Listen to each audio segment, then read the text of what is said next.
Hey, bird plant lovers! Have you ever wondered how to bring the beauty of hydrangeas right to your doorstep? Today, I'm going to show you how to plant these stunning flowers in pots so you can enjoy their vibrant colors up close. Trust me, it's easier than you think. Stick around and let's get our hands dirty together. 1. Choosing the right pot.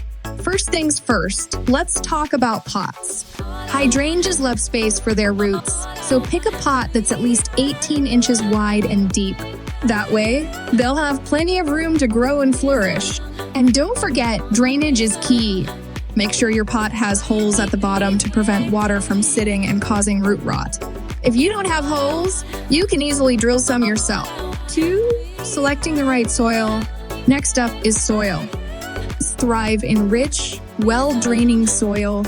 You can use a good quality potting mix and add a little bit of perlite or sand to improve drainage. If you want to give your hydrangeas a boost, mix in some compost or organic matter. This not only helps with drainage, but also provides the nutrients they need to bloom beautifully. 3. Planting your hydrangea. Now for the fun part, planting.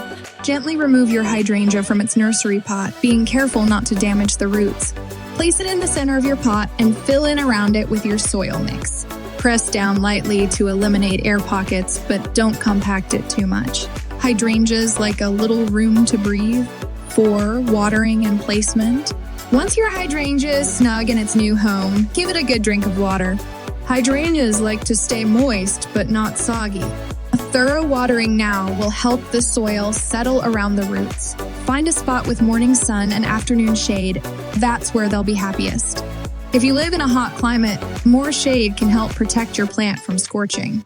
Hydrangeas in pots need a little TLC, but the rewards are totally worth it. Keep an eye on their water needs, especially in the heat, and they'll reward you with beautiful blooms. Add a touch of fertilizer every few weeks during the growing season, and don't forget to deadhead old flowers to encourage new growth. With a bit of care, thanks for joining your potted me today. Hydrangeas will be the star of your patio or start your own hydrangea adventure. If you enjoyed this video, don't forget to like, comment, and subscribe for more gardening tips and tricks. Happy planting and see you next time.